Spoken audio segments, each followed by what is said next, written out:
Estamos prontos, vamos para a próxima atração do Inova RS Summit. Evento exclusivo, único do Brasil, aqui em Caxias do Sul, na Festa da Uva. Tá chegando na Festa da Uva, vem pro solo de inovação aqui, acompanhar no palco Sebrae X. Inovação, sustentabilidade, sociedade 5.0. Olha só os nossos painelistas que já estão se acomodando aqui no palco. Temos conosco Clóvis Eduardo Malinverne da Silveira. Eu não podia errar esse sobrenome, né, Clóvis? Aí, Clóvis Eduardo aqui conosco. Via vídeo vai conversar conosco a doutora Aline Fliglione. Temos aqui presencialmente da Uno Chapecó, Reginaldo Pereira, César Panisson, Tecnoux, e para conduzir os trabalhos, Marlene Santos, tudo contigo. Olá, boa noite, pessoal. Então, hoje o nosso painel é sobre sustentabilidade, né? Para trazer essa questão da inovação, ela precisa também ter um pensamento relacionado à sustentabilidade. Então, todos os nossos projetos do Inova RS, né, então, comentando, né, eu sou a coordenadora do Comitê Técnico, né, professora da Universidade Estadual do Rio Grande do Sul, e nós trouxemos esse painel para discutir um pouquinho mais a questão da inovação, mas com esse viés, com esse olhar que é necessário, né? Nós temos os nossos projetos prioritários, né, então a gente tem falado aqui desde o primeiro momento, né, do evento, sobre os 3 projetos principais, principalmente relacionado ao turismo, né? Então, o painel sobre turismo que nós tivemos, mas os outros 2 projetos que são Cidades Inteligentes e Indústria 4.0, né? Fomentar a parte da Indústria 4.0. Todos esses projetos, eles precisam ter o cuidado ambiental, né? Toda inovação ela tem que trazer benefício não só para as pessoas, né? No sentido de gerar emprego, gerar renda, gerar coisas... digamos assim, inovações que vão beneficiar a vida das pessoas, mas que também respeitem o ambiente, que também respeitem a natureza, para que a gente tenha um futuro sustentável, né? Então, esse é o objetivo do nosso painel, né? Então, passando, Silvia, pode passar ali, por favor.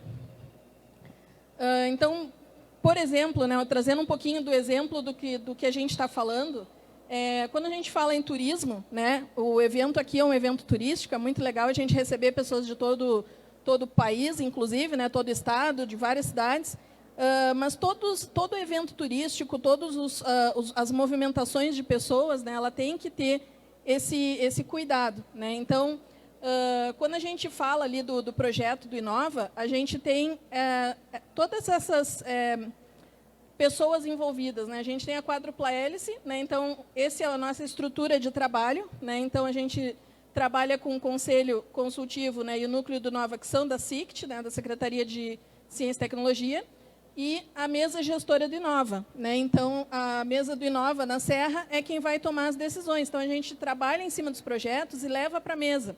Então, no momento em que a gente leva os projetos, a gente tem que levar com toda uma definição, né, do que vai ser feito, quais são as propostas para a mesa validar, né? Então, a mesa gestora são pessoas que vão estar analisando, né, de uma forma mais estratégica para ver como que esses projetos vão ser fomentados, como que eles vão acontecer, né?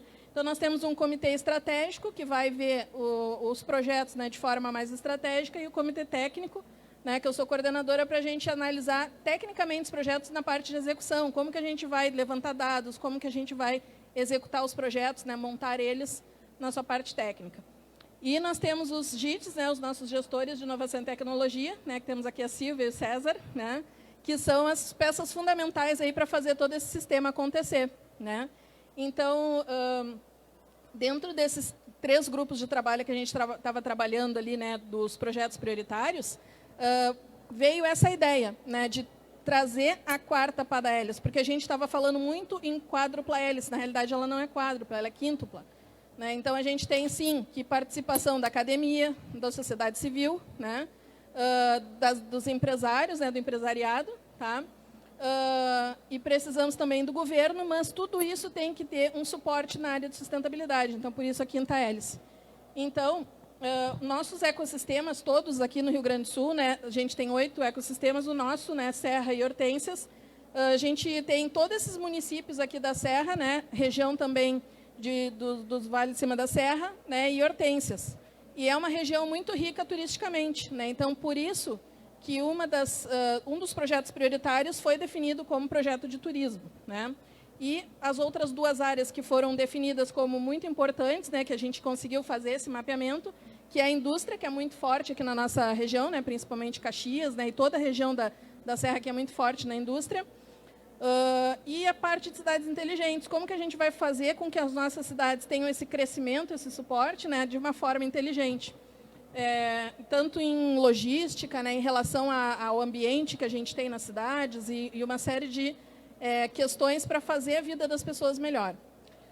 Então, todos esses projetos precisam ter essa análise, né, de sustentabilidade. E um exemplo na parte de turismo, que é muito importante, que a gente busca discutir um pouco aqui no painel, é justamente como que a gente vai fazer para avançar na indústria, para avançar no turismo sem prejudicar, né, o nosso ambiente de uma maneira irreversível, de uma maneira que ele não consiga se recuperar, né? Tem que ser de uma forma sustentável. Uma cidade inteligente, não adianta eu ter toda uma logística ótima, né, funcionar muito bem, se eu não tiver um cuidado com a parte ambiental, né? O turismo, por exemplo, que é um dos nossos focos principais aqui que a gente está comentando hoje, ele tem que ser um turismo sustentável. Na nossa região, a gente tem muito turismo na área rural, tem muita riqueza natural para se explorar, né? Mas essa exploração do recurso natural, ela tem que ser responsável, né? Então, um exemplo disso, e que isso também se junta com a questão de cidades inteligentes, um exemplo é não utilizar, por exemplo, regiões em que são áreas de preservação permanente, só porque está bombando o turismo, eu vou ir lá e vou colocar uma série de hotéis, vou colocar parques em lugares onde não dá, né, onde não é estruturado aquilo ali, não é preparado para isso, né, e que vai acabar prejudicando. Então, a cidade tem que ter esse olhar inteligente de usar o espaço de uma forma inteligente e adequada, né, que não vai fazer trazer esse prejuízo. Tá? Então, a gente vê muitos exemplos de cidades que cresceram na área, por exemplo, turística, e que isso trouxe um prejuízo bastante grande. Áreas, por exemplo, de litoral, em que chega um determinado horário da tarde, há tanta população flutuante naquele local, que a população normal seria 40 mil pessoas, e em épocas chega a 200, 300 mil pessoas. O que acontece? Como que fica o fornecimento de água desses locais, né? Como que fica o sistema de esgotamento sanitário? Nada disso é planejado, né? Então, quando a gente fala em turismo, né, em fomentar o turismo de uma região, isso tem que estar preparado, né? A gente tem que ter uma estrutura para sustentar esse aporte de pessoas, não só para que eles se locomovam corretamente, para que eles tenham bons hotéis, bons restaurantes, que eles tenham boas experiências, mas também que a cidade suporte essas pessoas que estão vindo, né? Sem prejudicar o ambiente. Então, para isso, precisa ter regulação, né? Precisa ter uma legislação ambiental, né? que dá esse suporte, que dá esse alinhamento. E as cidades têm que ser inteligentes no sentido de saber o que fazer né, de uma forma mais inteligente, usando os recursos, né, para ter esgotamento sanitário, para ter água tratada, para ter gestão de resíduos, porque tudo isso impacta na vida das pessoas, né? Então, tem que ser planejado. Então, esse é o nosso objetivo aqui, né? Que a gente consiga, sim, trabalhar nos projetos prioritários, mas com essa lógica, né, de entender que faz parte e que é necessário regulação, que é necessário um projeto estruturado também com olhar ambiental, certo? Então, convido nossos painelistas, né, passar a palavra aqui para o nosso colega. Desculpa, Reginaldo. Clóvis, desculpa. Olá, pessoal. Boa tarde ou boa noite, não sei. Só agradecer rapidamente, então, ao Inova, né? Também à Universidade de Caxias do Sul, cumprimentando informalmente, né, os professores Juliano, Matheus, cumprimentando os colegas, né, César, Reginaldo, a Silvia, que foi fundamental na organização. Eu vou falar um pouquinho, para iniciar esse painel, do aspecto mais geral sobre o assunto, que é o enfoque da sustentabilidade, né?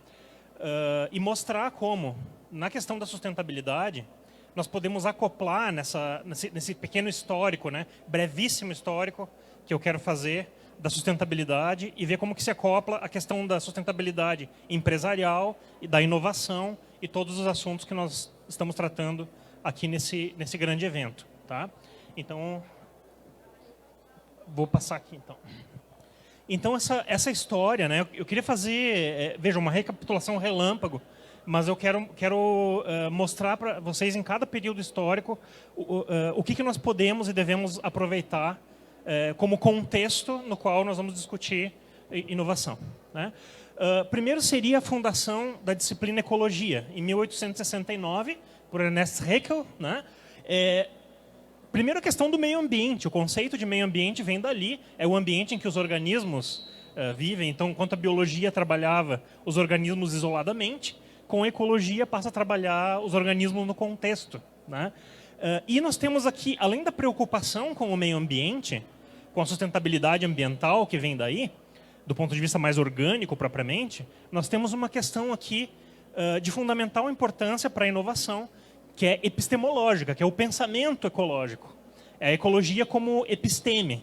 É um pensamento não analítico, mas sistêmico. É um pensamento em rede, um pensamento contextual, de interação, de entender como que tudo se junta, como que tudo funciona ao mesmo tempo. Né? De multivariáveis. Então, a gente sai da ciência tradicional e a ecologia tem, além da preocupação com a natureza propriamente, ela tem essa inovação, vamos colocar assim, epistemológica, de trazer o pensamento ecossistêmico. Por isso que a gente fala agora em ecossistema de inovação. Não é uma mera metáfora. Nós temos aí um olhar epistemológico em razão da disciplina ecologia. Né? Nós temos, mais ou menos, eu dato aqui a fundação da ONU em 1945, apenas como um marco, né? Mas o que eu estou me referindo aqui é uma ressignificação do conceito de meio ambiente. Enquanto o meio ambiente, na biologia, na ecologia, originalmente, eram vistos sob o ponto de vista do meio ambiente natural, no sentido bastante ambiente orgânico, né? Aqui nós passamos a ter um conceito político e jurídico do meio ambiente. O meio ambiente passa a ser a nossa casa planetária, passa a ser o lugar onde todos nós vivemos, onde nós temos tanto o meio ambiente natural quanto o meio ambiente artificial criado pelo ser humano, né? A sua cultura, o seu modo de vida, e aí nós passamos a pensar todas as atividades humanas em função do equilíbrio ambiental. Então, essa ressignificação do meio ambiente, saindo do nicho da ecologia para o plano político e jurídico, né, é fundamental nesse momento. São várias obras, né, que nessa época que fazem uso esse novo uso do meio ambiente. Nos anos 60, eu coloquei aqui a década de 60, foi a década da emergência, nos Estados Unidos e na Europa, principalmente, dos direitos civis. Né? Então, as questões étnicas, direitos de gênero, etc. O ecologismo ele explode nessa efervescência de movimentos sociais como um tema que deve ser preocupação planetária, né? Sobretudo nessa época. E a chegada do ser humano no espaço, em 1969, por coincidência, 100 anos depois da fundação da ecologia, né, que é muito interessante, coincidência histórica, nós temos aquelas fotos vistas do espaço, né, que nos dão essa ideia de, nossa, um pequeno ponto azul, nós achávamos que tudo isso era... Enfim, era inacabável, as florestas, o oceano, né? Olhando de fora, parece algo tão frágil, né? E essa imagem, ela dá razão para as preocupações que antes eram mais acadêmicas, né? E entra no imaginário popular, essa ideia de que a Terra é frágil, de que nós estamos destruindo essa pequena crosta viva que cobre a Terra, né? Esses símbolos culturais são muito importantes. E, do ponto de vista jurídico, o direito ambiental, o direito ao ambiente, surge aqui como um novo direito, né? Como um direito do futuro, como um direito coletivo, que passa a ser incorporado pela ordem internacional e pelos estados nacionais.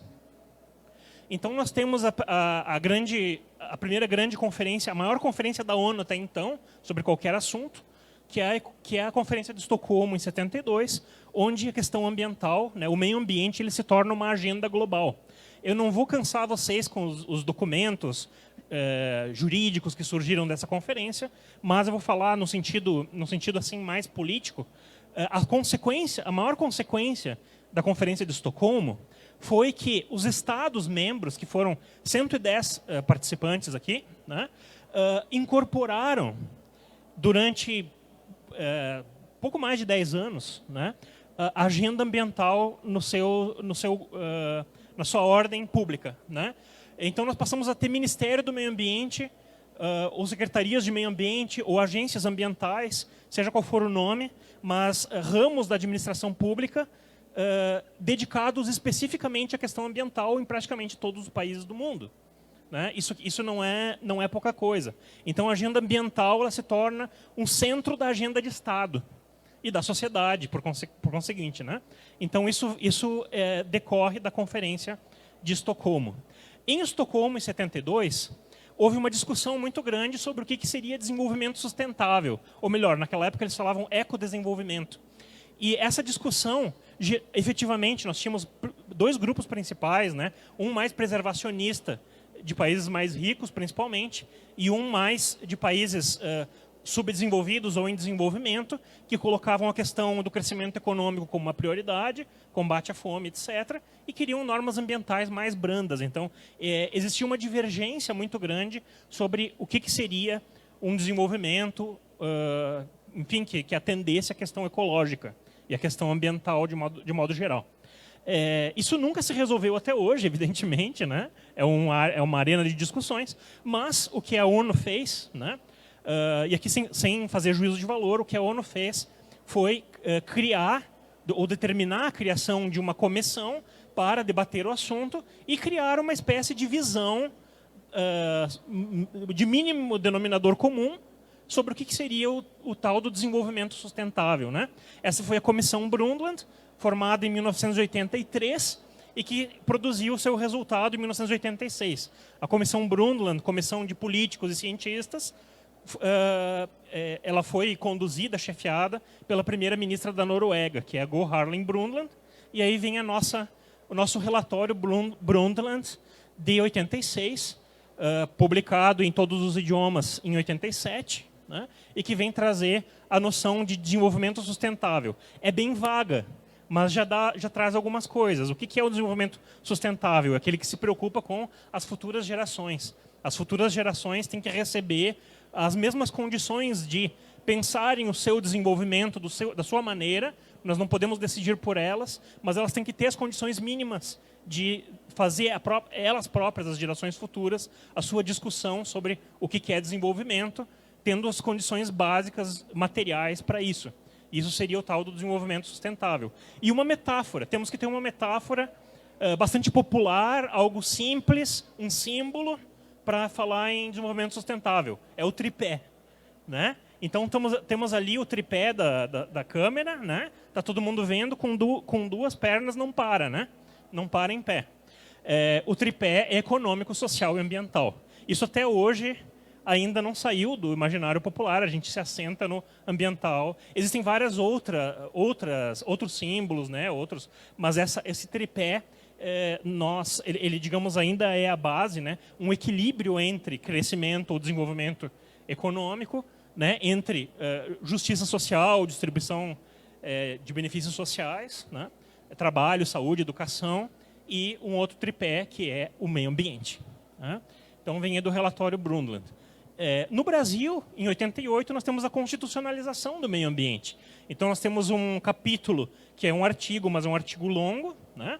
com caput, 7 parágrafos e um parágrafo com 7 incisos, que vem trazer toda a estrutura da política ambiental no Brasil. Né? E o que é muito interessante de ressaltar nesse contexto é o artigo 170, que fala da ordem econômica, fundada na livre iniciativa, no trabalho digno, e que tem como princípio fundante a defesa do meio ambiente. Né? Então, no Brasil, nós podemos argumentar, sem entrar em tecnicalidades jurídicas, mas que pela Constituição só é constitucional o desenvolvimento que se preocupa com a defesa do meio ambiente, porque ele é um princípio fundante da ordem econômica, certo? Então, isso é muito importante numa situação mais prática, por exemplo, para diferenciar um governo que quer tributar menos o orgânico e tributar mais né, o não orgânico.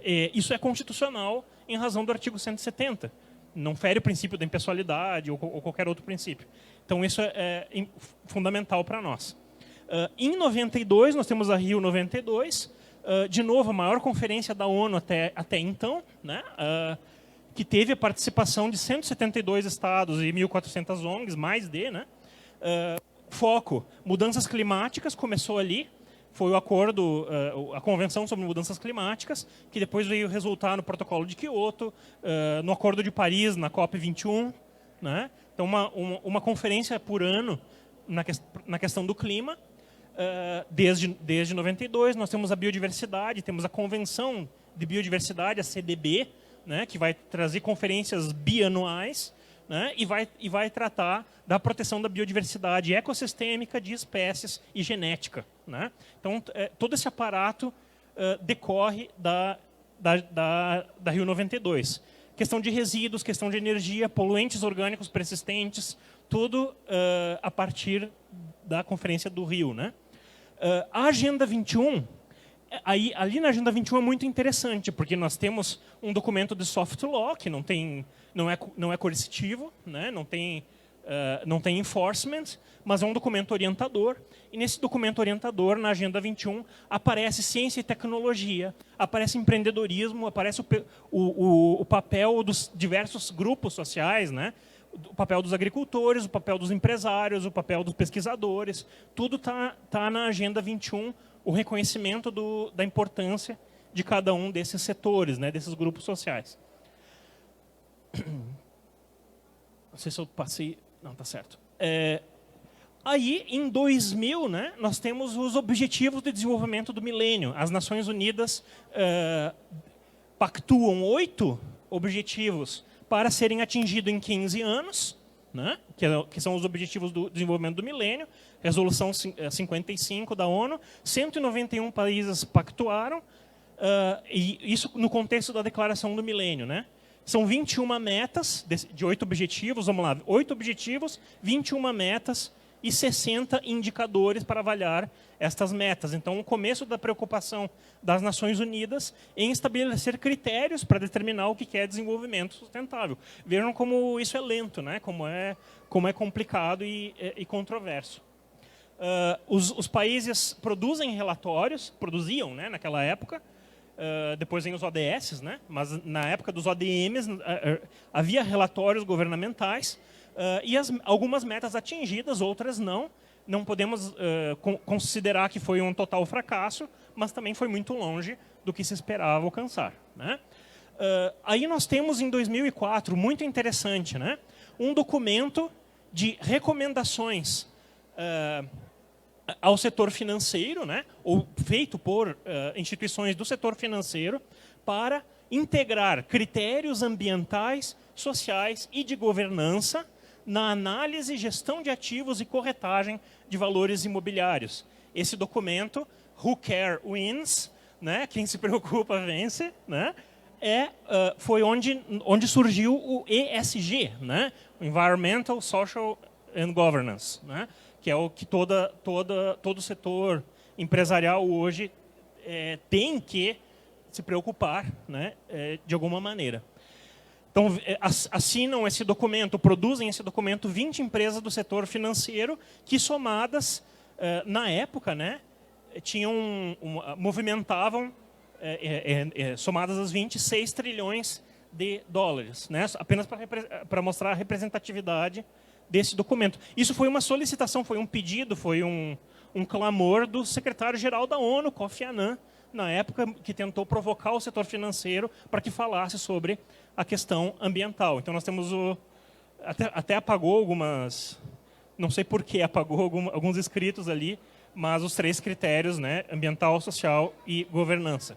Na Rio+20, em 2012, nós temos uma guinada da política e do direito internacional, extremamente polêmica. Eu, pessoalmente, tenho muitas críticas a esse respeito. Não repudio, mas também não comemoro. Eu acho que é uma coisa complexa e que deve ser debatida, mas uma ênfase na economia verde, ou seja, uma ênfase em mecanismos de incentivo no lugar de mecanismos de comando e controle.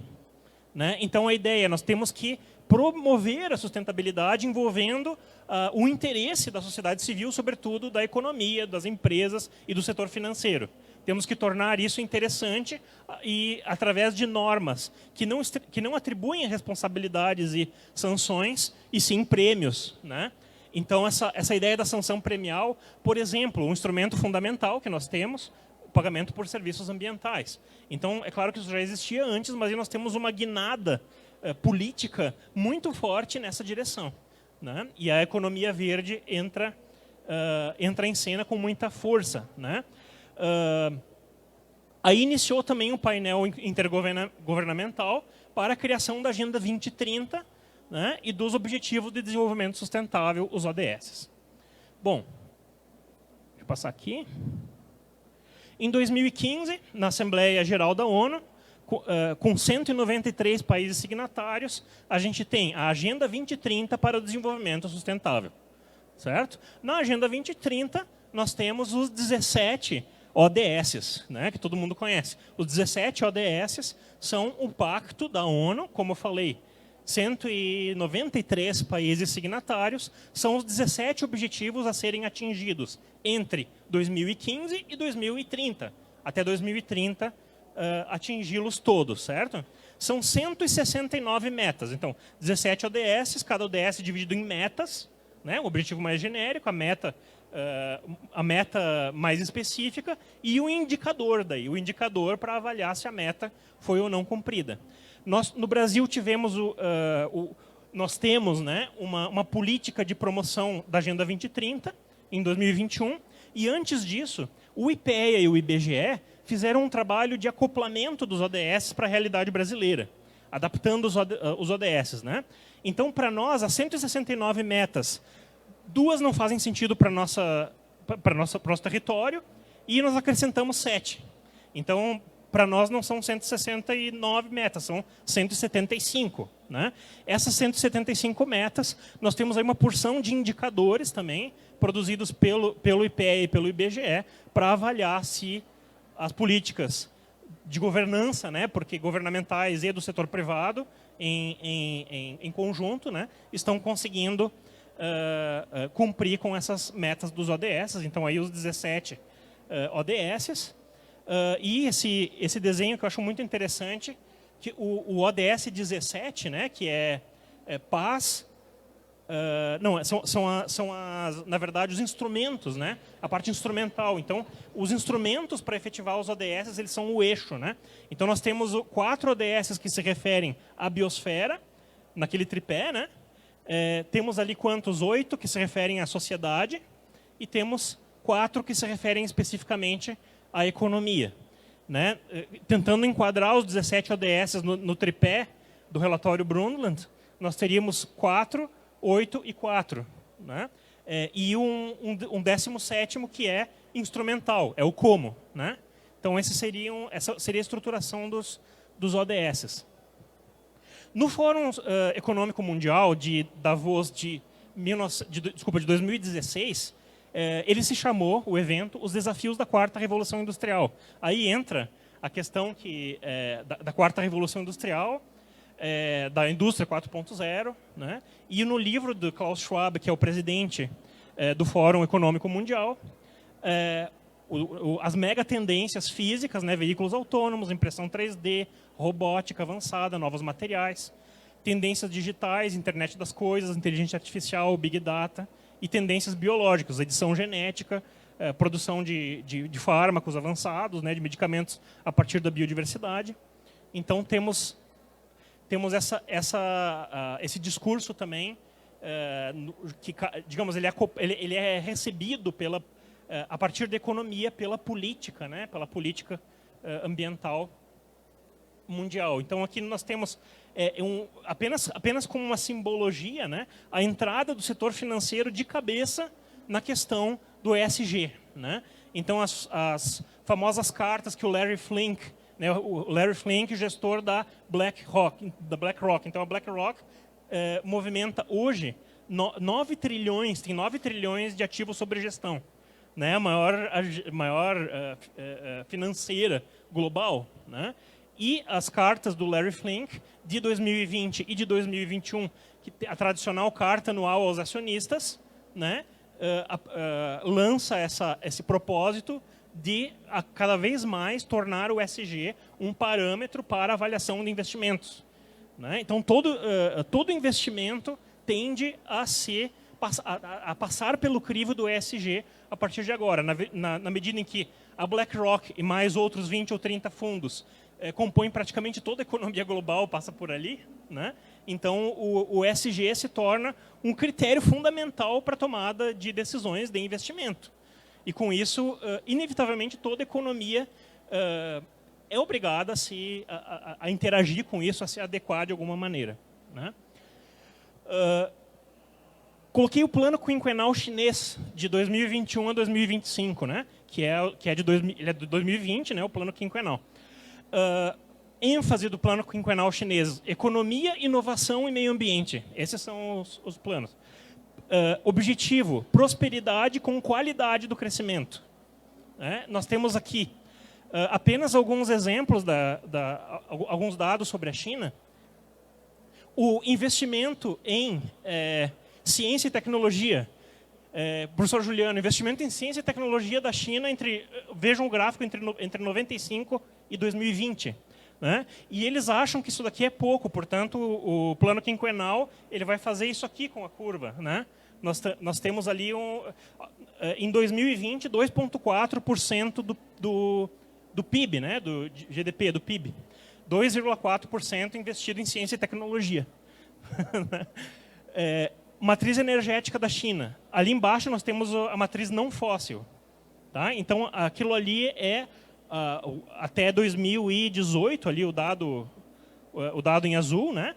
Vocês vejam que aumenta o investimento em energias não fósseis, né? E o plano é aumentar drasticamente a partir de agora. Comentar brevemente, né, o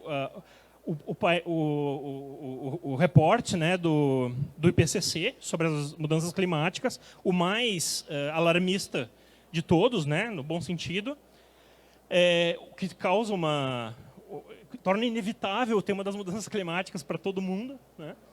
Gostaria de comentar mais, mas sendo telegráfico aqui. E algumas implicações para as empresas do ESG. As agências de rating, para bem ou para mal, acabam se tornando, digamos assim, fundamentais para a tomada de decisão de investimentos, e mesmo empresas que não lidam com investimento financeiro, mas que estão sujeitas né, devem ter em conta esse cenário em qualquer decisão de negócios. Né? Outra coisa, os indicadores de ESG utilizados cada vez mais utilizados pelas bolsas de valores também são fundamentais para pensar negócios em geral. Né? Então, responsabilidade social e ambiental será um critério para investimento, crédito, etc. Eu coloquei, não é a minha área, mas evidentemente eu coloquei aqui só para refletir, né? Questão de posicionamento de marca. Então, valor de marca, diferenciação no mercado e percepção do consumidor. Tem uns dados a seguir que eu vou mostrar do Mercado Livre, que são impressionantes. Eu até vou colocar agora para não perder. Isso aqui é o que aconteceu com o Mercado Livre durante os últimos anos, né? Durante sobretudo 2019 para frente, né? A pandemia. Produtos sustentáveis dentro do Mercado Livre. Né? 0,8 milhões, né, de sessões de compra em ali 2016, né? 1,5, 2,4, 7,6. Então, um aumento vertiginoso do interesse dos consumidores por produtos que se dizem, vamos problematizar, que se dizem sustentáveis dentro do Mercado Livre. Né? Tem vários exemplos aí da demanda durante a Covid. Né? Praticamente todos os produtos que aumentaram a venda durante a Covid-19 são sustentáveis. E praticamente todos os produtos que caíram à venda no Mercado Livre não são sustentáveis, ou não têm um apelo nesse sentido. Isso é realmente incrível. Outros dados, né? No último ano, aí, no caso, era 2021, né? 1,4 milhões de usuários compraram produtos sustentáveis no Brasil. 71% dos consumidores de produtos sustentáveis são leais, continuam comprando sempre a mesma marca. Né? O que mais? Eu vou pular aqui porque é muita coisa. Aqui o crescimento do ESG, né, um dado da Bloomberg, né, um crescimento do ESG nós temos ali qual é o 60 trilhões, né, investimento ano a ano crescente em valores de ESG. Aqui um mapa. Temos aqui 88% da capitalização de mercado global tem influência dos dados, dos elementos de ESG, que estão, como a gente viu, né, não sei se eu consegui provar, mas está diretamente relacionado à lógica dos ODS. Né? Então, 11.700 empresas, mais de 100 países estão cobertos por essa pesquisa, né, e que chega à conclusão que 88% da capitalização de mercado está coberta, né, por critérios ESG na definição de empreendimento. E aqui, para terminar, né, eu queria ser bem telegráfico pela questão do tempo, mas assim, alguns problemas que essa questão do ESG pode trazer. Primeiro, o famoso greenwashing, né, que já conhecíamos há muito tempo, né? O uso do discurso sustentável ambiental para, na verdade, práticas que são o contrário disso, mas você pega algo que não é verde, pinta de verde e é isso. Né? Agora nós temos o rainbow washing, certo? O rainbow washing é o greenwashing com os ODS, né? Como eles são os coloridos, né? Então nós temos o rainbow washing. A hiperfinanciarização, por quê? Como quem define os critérios ESG é o setor privado, e o setor privado, claro, quem tem mais volume de controle de mercado financeiro vai ter mais peso na definição do que é ESG. E isso pode ocasionar o quê? Uma ainda maior concentração financeira. Né? Então, esse é o grande problema que a gente tem que discutir. Né? Isso pode ser utilizado como uma arma para hiperfinanciarização e mesmo para oligopolização do ponto de vista das empresas, né? Sobretudo das big data, mas de empresas industriais mesmo. Né?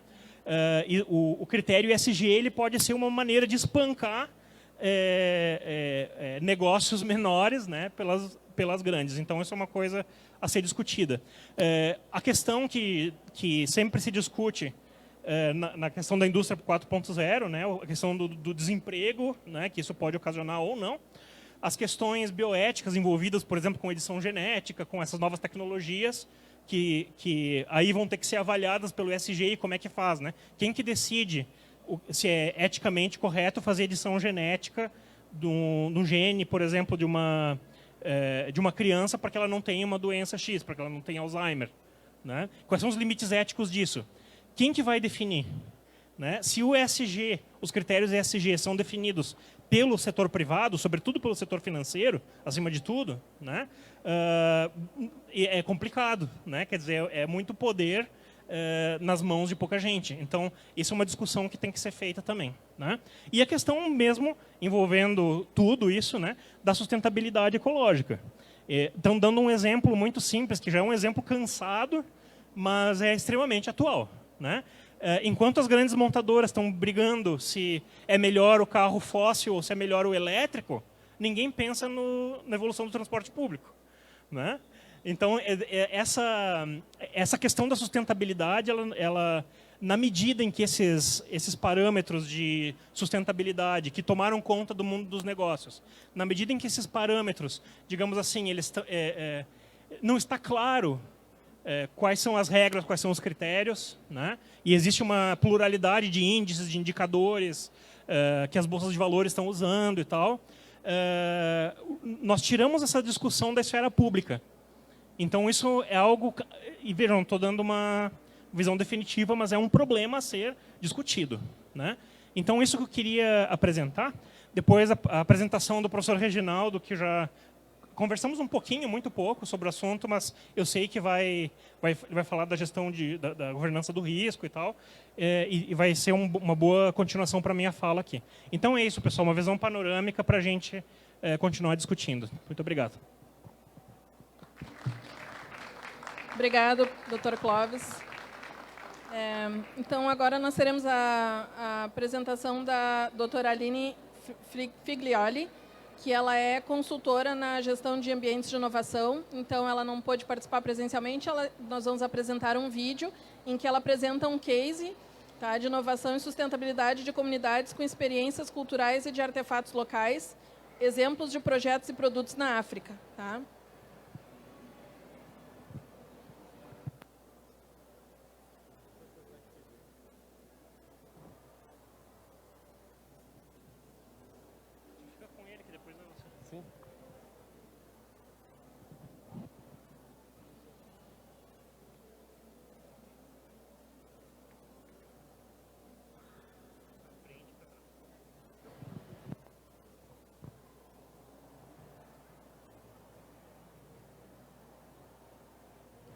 Não, assim.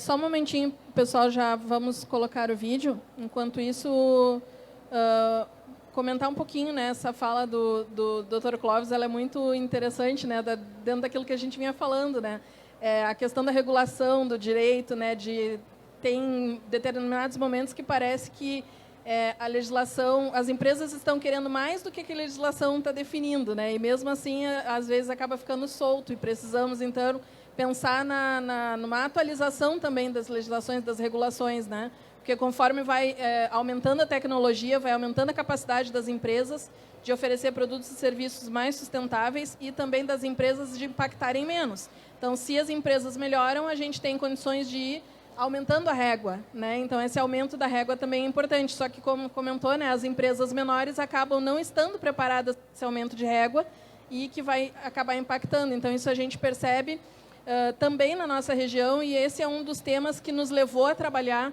o projeto de Indústria 4.0, né, para que a gente tenha um nivelamento das empresas da região, das indústrias da região, porque as grandes empresas já estão num nível muito superior e existem muitas pequenas empresas que ainda precisam dar uma alavancada na questão da inovação para que elas possam ser competitivas, né, para que elas possam estar ao nível das demais. Eu gostaria...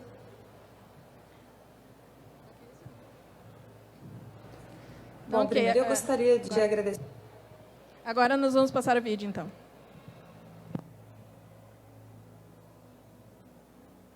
Agradecer imensamente o convite para participar do painel de inovação, sustentabilidade e sociedade 5.0, nesse que é um dos melhores eventos do país para tratar de turismo, especialmente de turismo sustentável. Bom, meu nome é Aline Filioli e eu sou especialista em ambientes de inovação, que são parques tecnológicos, incubadoras de empresa, hubs de inovação, inclusive aqueles com foco em turismo. Além disso, eu trabalho muito com inovação aberta, com enfoque especialmente em micro, pequenas empresas. O meu trabalho basicamente envolve, eu sou pesquisadora de uma universidade na Inglaterra, e lá nós temos vários programas de conexão entre micro, pequenas e médias empresas com vários outros atores do ecossistema de inovação, fazendo com que essas pequenas empresas criem soluções que são rapidamente escaláveis e que têm, então, essa interação com soluções já existentes, com empresas que também já estão consolidadas ou com grupos de pesquisa que podem apoiar o desenvolvimento das tecnologias e projetos que essas empresas menores possuem. Bom, aqui no Brasil eu sou consultora em ambientes de inovação, como eu disse, e participei nos últimos 2 anos dos diagnósticos de inovação do turismo no Brasil. Então, para mim é um prazer falar com vocês, uma vez que ano passado eu tive a imensa felicidade de entrevistar o pessoal do Inova RS, com especial foco no turismo da região, da macro-região de Serra e Hortências. Então, é um prazer estar aqui hoje com vocês. Bom, como a gente sabe, né, os Objetivos de Desenvolvimento Sustentável são uma agenda que foi criada ali em 2015 e ela é composta por 17 objetivos e por volta de 169 metas a serem alcançadas até 2030. Se a gente pensar em toda a dimensão econômica que o segmento do turismo, né, porque são muitos segmentos envolvidos no turismo, o turismo é uma dimensão econômica mesmo, então se nós pensarmos por volta de 53 setores que estão englobados nessa dimensão econômica, existem iniciativas que cabem em todos esses 17 objetivos. Obviamente que existem alguns que são mais diretamente impactados e outros menos impactados. Então, por exemplo, quando a gente pensa no objetivo 8, que trata de desenvolvimento econômico e um trabalho decente, né, para as pessoas. A gente sabe que o turismo hoje ele emprega 10% dos trabalhadores no mundo, gera por volta de 10% do PIB mundial também, então ele é extremamente relevante. Então o turismo tem essa potencial de trabalhar atividades que vão gerar um emprego decente para as pessoas, um emprego que forneça tanto uma segurança para quem trabalha, assim como um desenvolvimento profissional. Um outro item, um outro objetivo que é extremamente interessante é a questão do consumo responsável e produção responsável também. E esse tem vários desdobramentos para o turismo. O consumo responsável pode ser desde, por exemplo, quem faz um evento, né, e que ao distribuir durante as inscrições aquele copinho que você pode usar durante todo o evento, isso é uma ação que visa a promoção do consumo responsável. Então não tem nada descartável que não seja biodegradável ali naquele evento. Então esse é um exemplo pequeniníssimo, né, dentro de uma enorme gama de exemplos que podem ser citados na produção e consumo responsável, que é o objetivo 12 das Nações Unidas em termos de desenvolvimento sustentável e que é diretamente impactado pelo turismo. O último, um dos mais próximos também, né, desses objetivos é a questão da vida marinha, né, da vida embaixo da água. Então, tudo aquilo que é relacionado ao turismo de costas e o turismo marítimo também ali é impactado, também impacta, então, esse objetivo. Bom, então, como eu estava falando para vocês, então a ideia é que todo o desenvolvimento que ocorra daqui para frente em termos de tecnologia, projetos, eles contemplem, obviamente, a sustentabilidade. Uma vez que hoje o mercado é muito mais criterioso em buscar por soluções turísticas do que anteriormente. Então, quando eu mesmo, né, eu penso no público-alvo, então quando eu penso naquilo que eu busco, obviamente que eu só vou comprar um pacote turístico, eu só vou a um evento em que eu me sinta confortável em participar e cujo impacto seja baixo.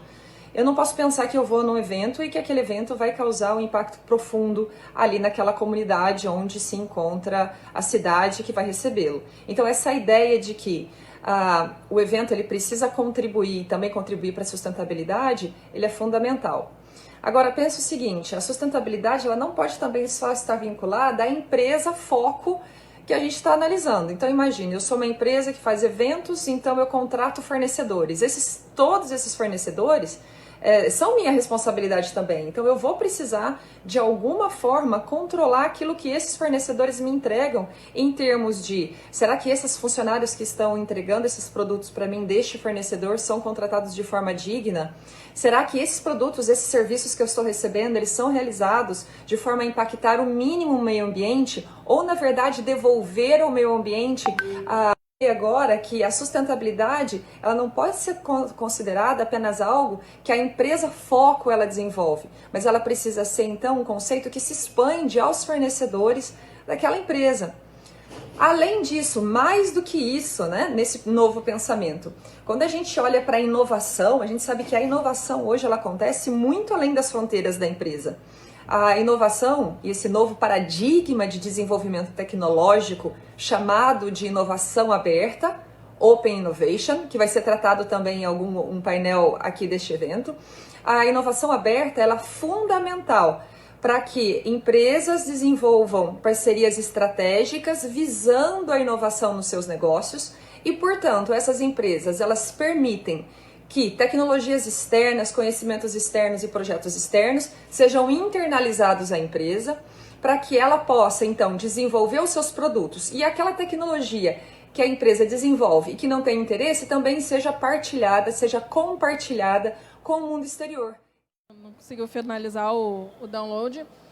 Então, nós vamos passar para o nosso próximo painelista, Dr. Reginaldo Pereira, então, da Chapecó, que vai estar comentando, vai estar apresentando para nós o painel sobre startups e articulação de atores em ambientes regulatórios.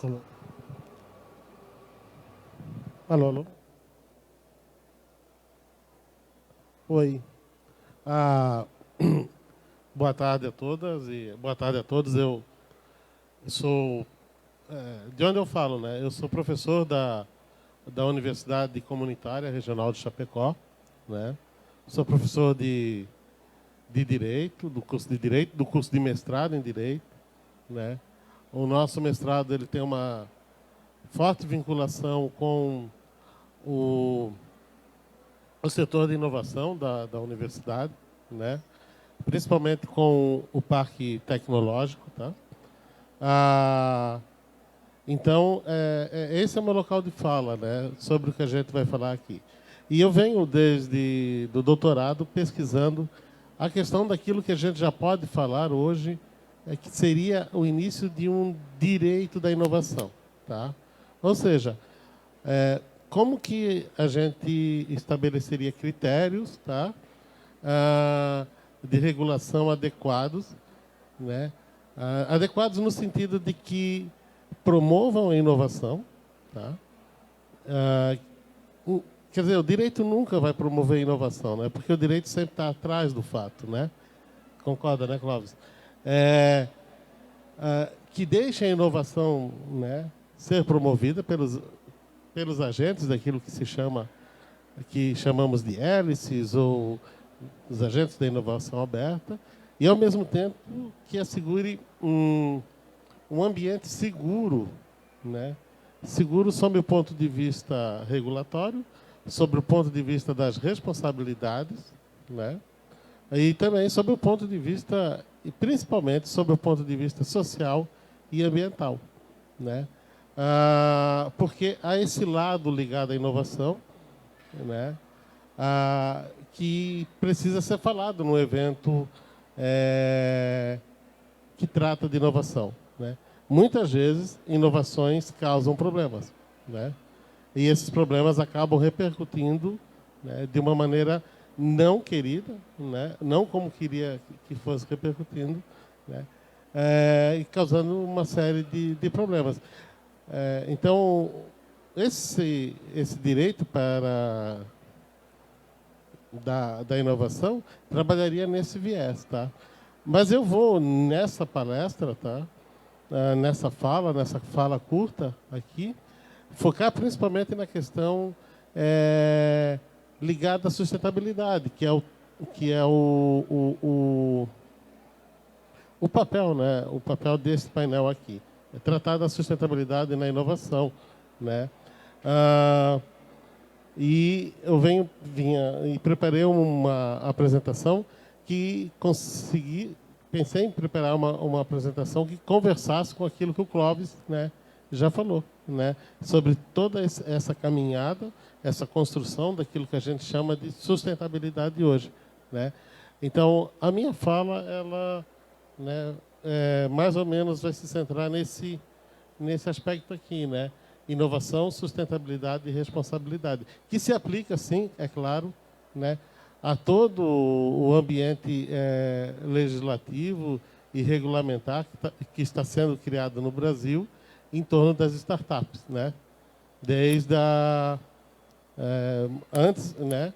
E principalmente a partir da aprovação da lei do marco legal das startups no Brasil, né? Então, é muito importante que a gente aborde, tá, algumas questões, tá, sobre este ponto de vista aqui, sobre o ponto da sustentabilidade e principalmente da responsabilidade, né? Só vou dar um exemplo, não vou conseguir entrar na questão de analisar o marco legal das startups, tá? Mas como fica o investidor anjo? Que eu acho que é um papel, um sujeito extremamente importante para qualquer startup. É aquele que vai apoiar economicamente, geralmente o investidor anjo faz isso, né? Ou os investidores anjo, apoia economicamente uma ideia, né? Que pode ser uma baita ideia, que pode gerar dividendos, lucros, resultados positivos, né? Sob o ponto de vista econômico, que pode trazer soluções sobre o ponto de vista ambiental e social bem interessantes, tá? Mas daqui a pouco também pode se tornar um problema, né? Então, como é que fica o tratamento do investidor anjo, né, dentro do marco legal das startups, né? Para isso é necessário que a gente entenda o que seria uma inovação sustentável, né? E os meus estudos, então, desde o final do início de 2009, né, me levam a entender que Você não tem como trabalhar sustentabilidade dentro, né, da inovação sem abordar a questão da responsabilidade. Tá? Não estou falando aqui de responsabilidade civil, criminal, né? Estou falando de responsabilidade para com o futuro. Estou chamando o Han Jonas para a nossa conversa. Ou seja, como que eu posso inovar pensando lá no futuro? Ou seja, há um fator ético aqui, que eu também não vou entrar, né? Só vou falar agora, na minha fala, que é bem interessante. Tá? Eu não posso partir de em matéria de inovação, eu não posso partir de um parâmetro ético e um parâmetro legal baseado naquilo que a gente chama de ética do conhecimento, do convencimento, da ética daquilo que é palpável agora.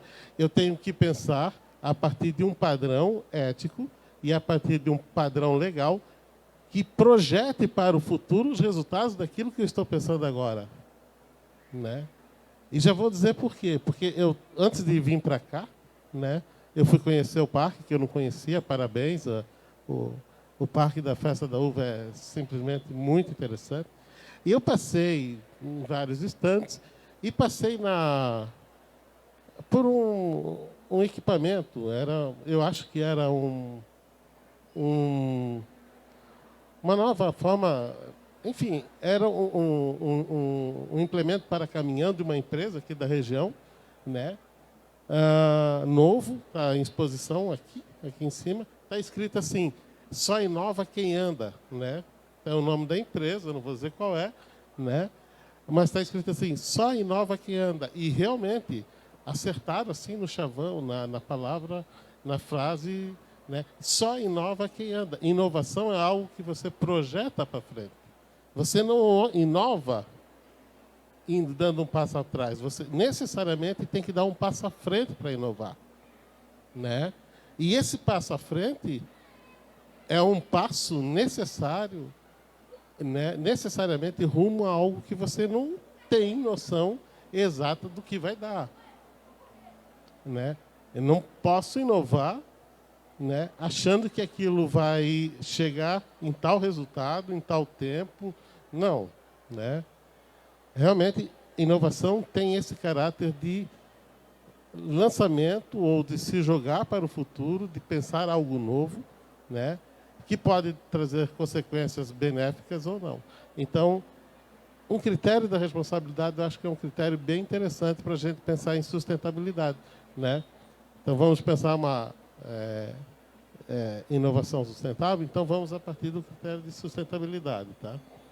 Então, por que eu sustento isso? Que a responsabilidade faz parte da sustentabilidade dentro da inovação. Tá? E por que eu coloco isso para a questão da governança? Por que eu entendo que é possível nós trabalharmos critérios de governança, padrões de governança, metodologias de governança, fóruns de governança, né, mais abertos, mais fechados, mais públicos, mais tecnocráticos, né, enfim, com base na responsabilidade. Tá? Porque eu pretendo, né, trazer aqui elementos para a gente pensar, tá, em modelos de governança de inovação. E vocês vão ver que alguns modelos que já são adotados em outros continentes, como a Europa, que são pautados, tá, na responsabilidade. Né? É um modelo que eu vou trazer de governança da inovação. Tá? Alguns conceitos são necessários, tá? Eu vou trabalhar bem rapidamente. Tá? O conceito de inovação, o conceito de risco e o conceito de governança sustentável e responsável, portanto. Tá? Começando por inovação. Tá?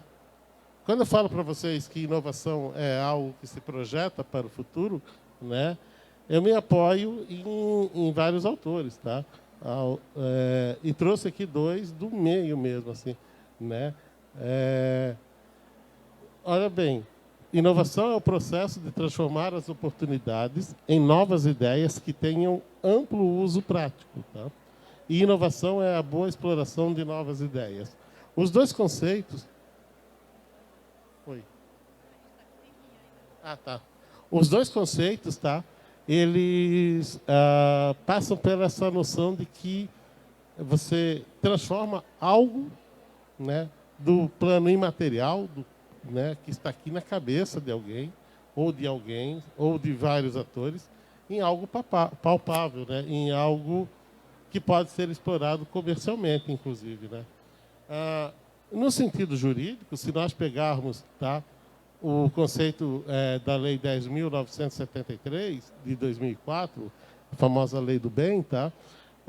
É a introdução de novidade ou aperfeiçoamento no ambiente produtivo que resulta em novos produtos, serviços ou processos ou que compreenda a agregação de novas funcionalidades ou características a produto, serviço, processo já existente, que possa resultar em melhorias em efetivo ganho de qualidade e desempenho.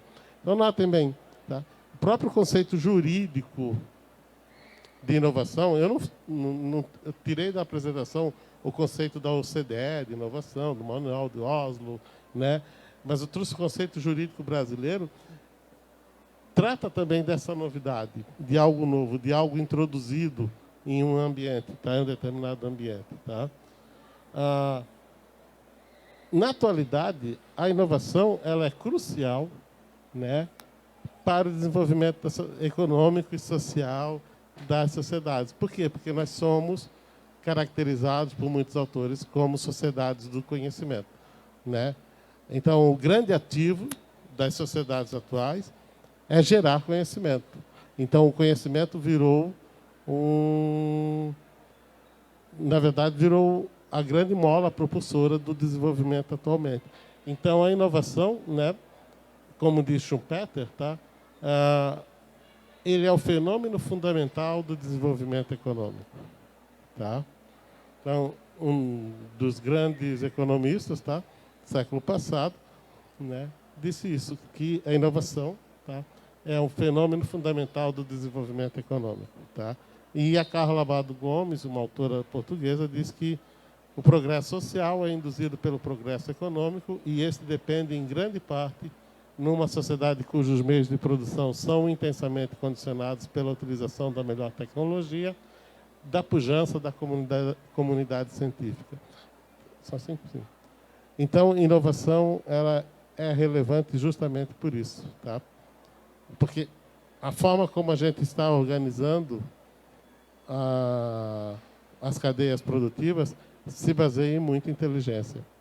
Né? Então, quanto mais inteligência, melhor para esse tipo de organização. Né? Nós não estamos mais trabalhando numa lógica de sociedade industrial, não. Faz tempo, né, que a gente ultrapassou a lógica de sociedade industrial. Mesmo que a gente tenha ainda que arcar com os problemas da sociedade industrial. Tá?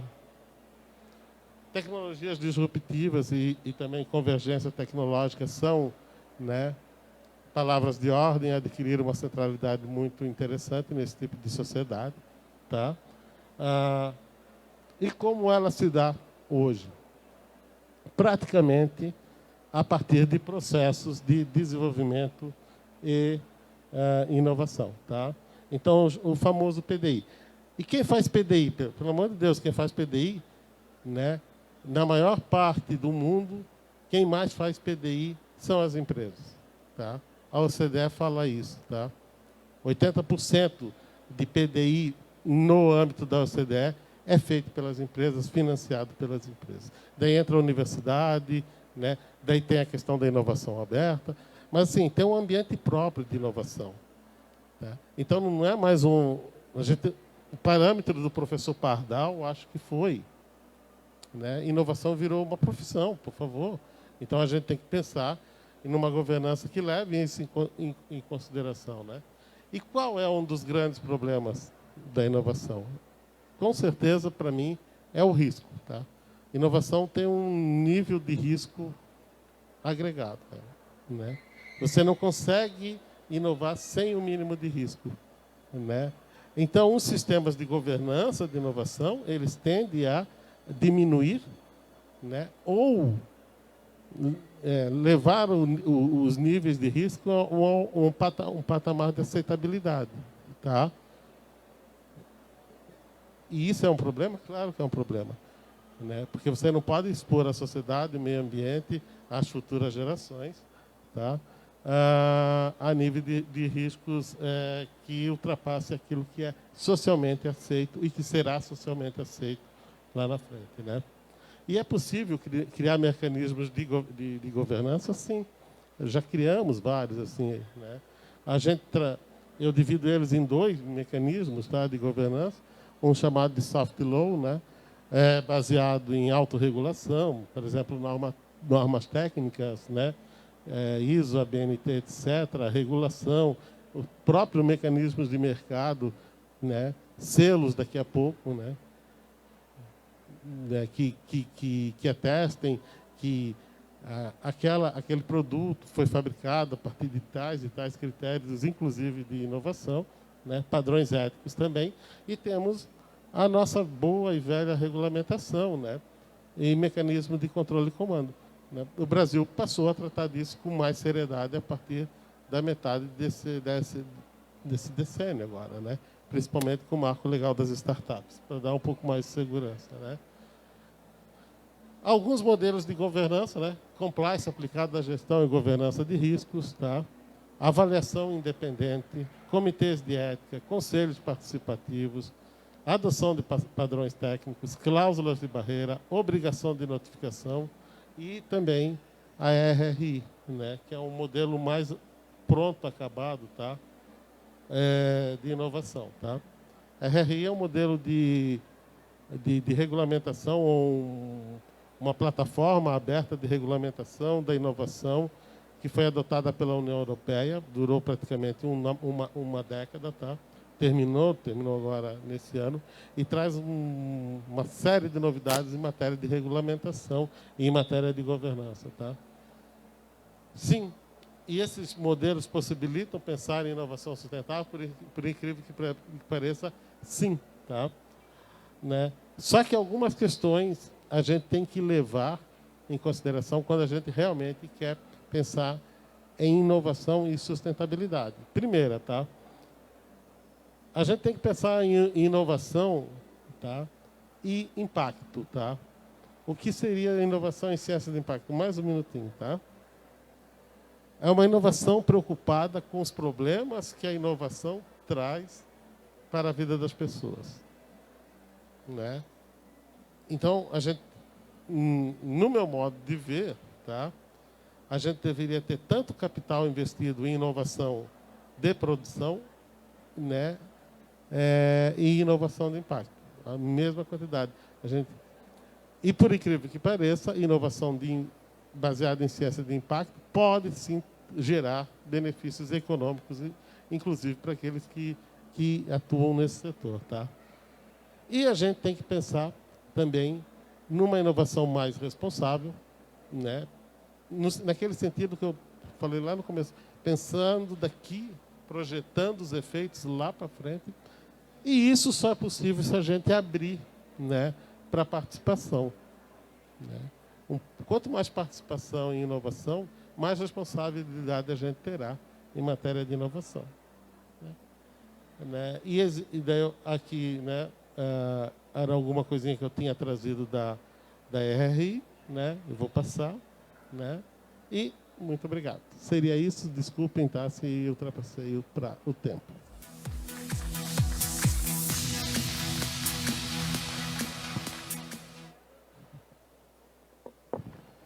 Obrigado, professor Reginaldo. Agora nós temos o painel, então, apresentado pelo César Panisson, nosso grande parceiro aqui de Nova, né, desde o início. Então, o César vai apresentar cultura da inovação e a resolução de problemas socioambientais em ecossistemas de inovação na sociedade 5.0.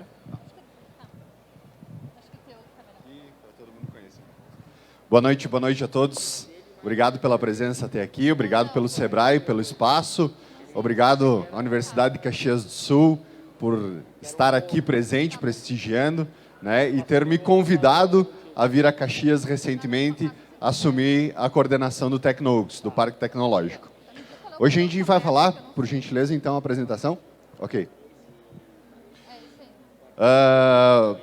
Professor Clóvis, professor Reginaldo aí falaram brilhantemente né, de como a gente chegou até aqui em termos de sustentabilidade, de objetivos de desenvolvimento sustentável. A minha provocação agora é saber a gente discutir e ter essa conversa daqui para frente. O que nós devemos fazer? De que forma nós devemos nos engajar para atingir esses objetivos? O professor Reginaldo falou muito bem, né, que a gente precisa então pensar em futuro. Quando a gente está falando em inovação, a gente precisa pensar em futuro. Mas não necessariamente de uma maneira futurista, mas qual é o futuro almejado que nós queremos alcançar em termos de resultado para a sustentabilidade. E aí, em 1776, vou resgatar um pouquinho do contexto histórico, assim como os professores fizeram, né? Adam Smith dizia, né, que no paradigma da economia industrial, o trabalho, enquanto trabalho abstrato, né, ou seja, é um conceito abstrato, né, está presente em todas as formas de atividade produtiva, mas para cada pessoa trabalhadora, o trabalho significa sempre o sacrifício de certa parcela de bem-estar, liberdade e felicidade. Opa, portanto, como tornar uma sociedade com maior bem-estar, com maior felicidade, considerando esse paradigma industrial? Isso foi o que forjou as economias industriais. Entretanto, a gente está passando por uma transição econômica, né? Uma transição em que novas tecnologias estão sendo incorporadas aos processos empresariais. E eu gostaria de convidar vocês, todo mundo está com o celular aí, né? Vocês podem digitar aí, ó, aquele link daquele site, willrobotstakemyjob.com, e digita lá a sua profissão.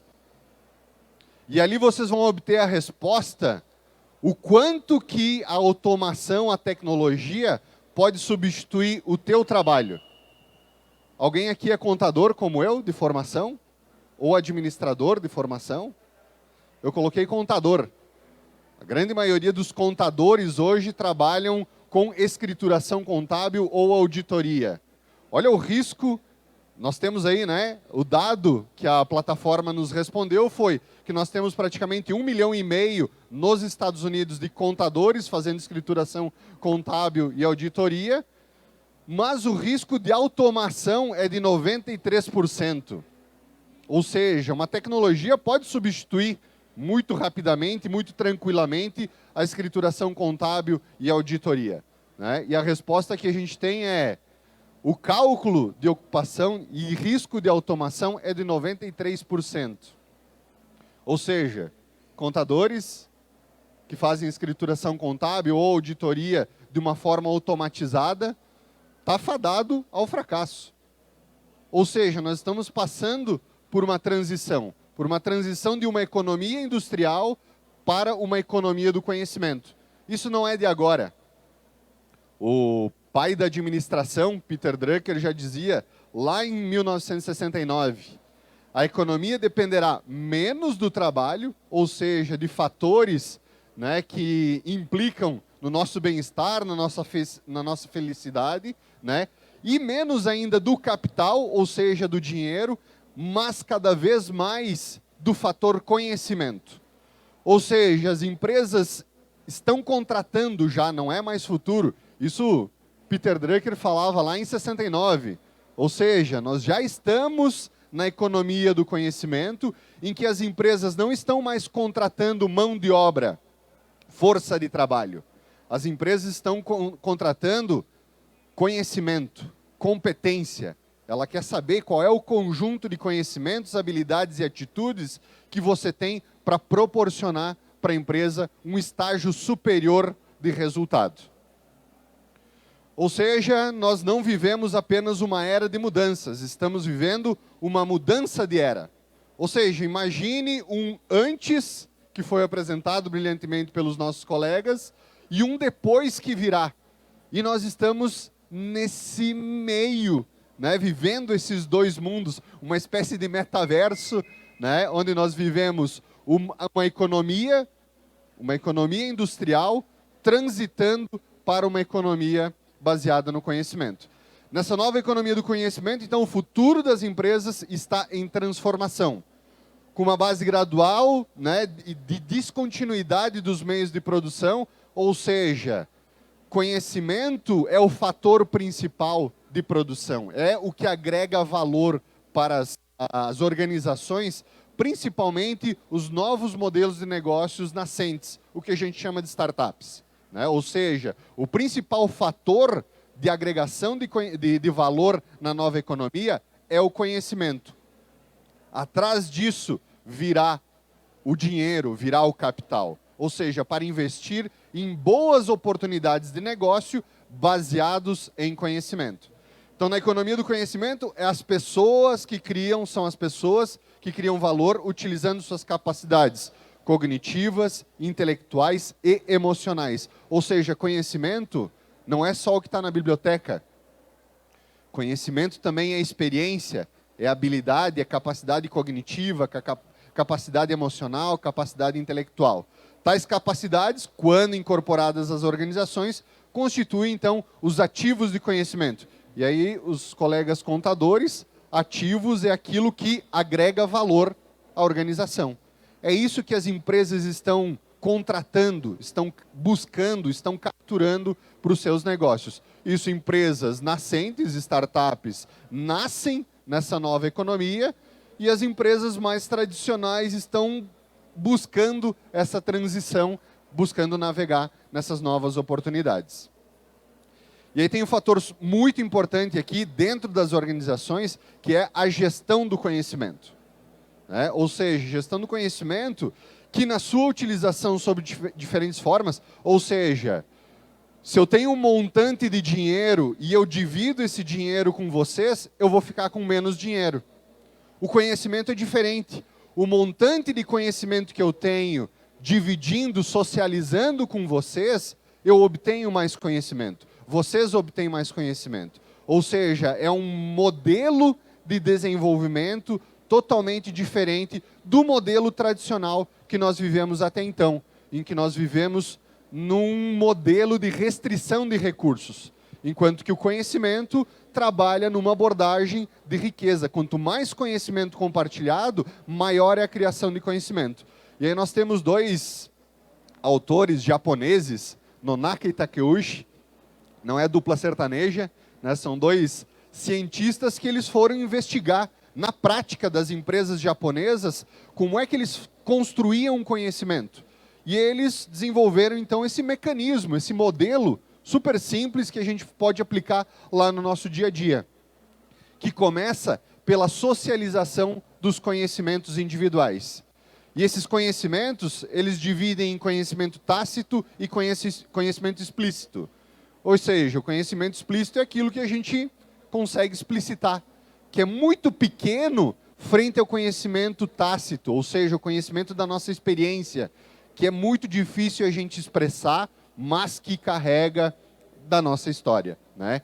E aí a gente socializando esse conhecimento, a gente consegue externalizar através da nossa fala, através de um vídeo, através de um artigo, através de um book, né? Ou seja, diversas formas de externalização desse conhecimento para que a gente possa fazer a combinação de conhecimentos. Ou seja, combinar conhecimento do jurídico com conhecimento contábil, com conhecimento da administração, com conhecimentos das tecnologias de informação e comunicação, com as tecnologias de games. E essa combinação de conhecimentos de diferentes áreas é onde mora a inovação. É aí que surgem as novas oportunidades. E a partir disso, então, as empresas fazem a internalização desses conhecimentos nos seus processos. Internalizando, então, agora, não mais o conhecimento, não tendo o conhecimento nas pessoas. E quando as pessoas saem, a empresa perde conhecimento. Não, o conhecimento acaba sendo internalizado nos processos e nas tecnologias das empresas. Ou seja, o conhecimento somente agrega valor quando ele é aplicado. Aplicado nos processos, em novos produtos, em novas formas de comercialização, em novas formas de organização e novos modelos de negócio. Mas eu preciso aplicar esse conhecimento. Eu preciso que esse conhecimento ele agregue valor de alguma forma aplicada. ou seja, inovação não é mágica, é processo. Eu preciso fazer um processo de gestão das ideias, de gestão de oportunidades, criando então um motor para identificação de problemas. E aí, quando a gente traz as ODSs, nós temos problemas incríveis e problemas globais. Eu sempre digo para quem está empreendendo, se você quer empreender em um negócio de impacto global, identifica uma ODS que o teu, uma ou várias ODSs, que o teu modelo de negócio implica, gera resultado. Aí você tem condição de visualizar o quanto de impacto global o teu modelo de negócio tem capacidade de gerar. E aí sim você entra numa esteira de execução. Então preciso fazer gestão das ideias, gestão das oportunidades, identificação de problemas e soluções, para isso entrar para a execução e entregar resultado para a sociedade, entregar resultado para a humanidade. E aí nós temos 16 ODSs, né, que são problemas, e a 17ª ODS, que trata então de como eu vou fazer isso e como que eu vou me relacionar com parceiros, né? São parcerias, ou seja, eu não inovo sozinho. Empresas baseadas em conhecimento não inovam sozinhas, né? Já existem artigos, estudos, e de forma prática, inclusive, já se observa que empresas novas, empresas nascentes, empresas de base tecnológica, ou o que eu chamo empresas baseadas em conhecimento, não conseguem sobreviver sozinhas. Elas precisam se relacionar com o ecossistema. E aí nós temos, então, a relação universidade-empresa. De onde vem esse recurso fundamental para a nova economia do conhecimento? Da universidade. A universidade é geradora de conhecimento, né? Eu costumo dizer, na economia, até então, na economia passada, né, quando alguém tinha uma ideia de negócio, ele ia para o banco buscar recurso, buscar dinheiro para poder viabilizar o seu negócio. Agora não mais. Para poder viabilizar os novos negócios, eu preciso ir para onde tem conhecimento. Ou seja, para a universidade, para os ambientes de inovação, para os ambientes de conhecimento, né? Tem um conceito japonês também, que se chama Ba. Aqui no Rio Grande do Sul tem esse conceito Ba, né? No conceito japonês, da filosofia japonesa, o Ba é o espaço e o momento em que o conhecimento é criado. De certa forma tem a ver com o nosso Ba, né? Que tem várias conotações. Ou seja, quando você cria o conhecimento, a expressão gaúcha é Ba, um novo conhecimento. Ou seja, a expressão, né, da filosofia japonesa do Ba. Ou seja, esse é um Ba de conhecimento, onde nós estamos socializando, externalizando, combinando conhecimentos e amanhã aplicando, desejo eu, né, nas nossas organizações, internalizando esse conhecimento. E aí o processo de gestão do conhecimento que proporciona a inovação, ou seja, o conhecimento como insumo para a inovação, eu costumo dizer, né? Assim como a farinha é para o pão, o conhecimento é para a inovação. Inclusive rima, né? Para a gente não esquecer mais. Ou seja, para eu inovar, eu preciso gerenciar o conhecimento, eu preciso buscar conhecimento, eu preciso interagir com ambientes de criação de inovação, com a universidade, com modelos de produção de conhecimento e trazer isso para dentro do meu processo de inovação. Criando, então, empresas baseadas em conhecimento. Se antes nós tínhamos um modelo de desenvolvimento baseado em uma economia industrial, e agora nós estamos passando para um novo modelo de economia baseada no conhecimento, a minha empresa precisa ser baseada em conhecimento. Mesmo que eu seja uma empresa de manufatura, mesmo que eu seja uma empresa industrial, eu preciso agregar conhecimento. Porque numa economia do conhecimento, o intangível gera um valor muito superior do que o tangível. Quem é que pagou pelo aparelhinho da internet lá de casa? Talvez, eu acredito que a grande maioria de vocês recebeu o aparelho físico incomodato. Por quê? Porque você não está adquirindo mais o aparelho. Você está adquirindo o serviço, você está adquirindo a solução de comunicação, a solução de conexão. Ou seja, você não compra mais o físico, você compra o intangível, a solução que está por trás daquele aparelho. Mesmo que você seja uma empresa de manufatura, você precisa agregar esse valor que é conhecimento. Entretanto, o conhecimento, né, ele necessita de conexões. Ou seja, se o sistema social perde a conexão, eu não consigo mais criar conhecimento. Então, eu preciso estar conectado, por isso essa visão de ecossistema, né, a visão em rede de ecossistema, que foi muito bem colocado aqui pelo Dr. Clóvis, né? Então, para a gente criar conhecimento, nós precisamos estar sempre conectados. Conectados aonde? Nos nossos ambientes de inovação, nos nossos ambientes de conhecimento, no nosso bar de conhecimento. Ou seja, nós evoluímos, então, para uma nova sociedade em rede, né? Ou seja, não é mais uma sociedade hierárquica, evoluímos lá do modelo tribal, né? da sociedade industrial mais hierárquica, e agora nós estamos num modelo em rede. Isso, tanto em termos de organização, ou seja, interna, na minha empresa, como também organização social.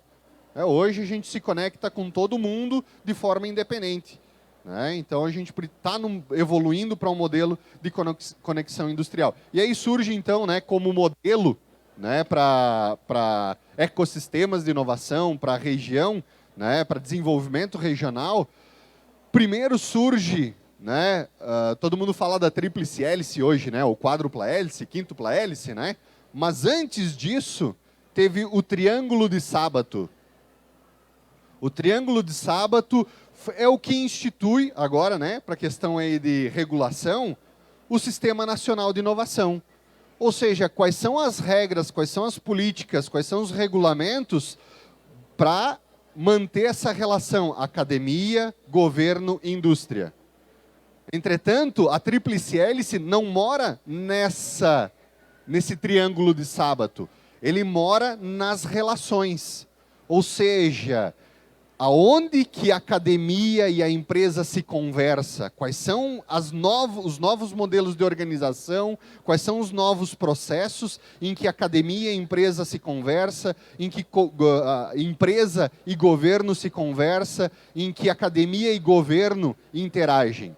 É aí que mora o ecossistema de inovação. Então, às vezes a gente pensa, né, tríplice hélice, governo, academia e indústria.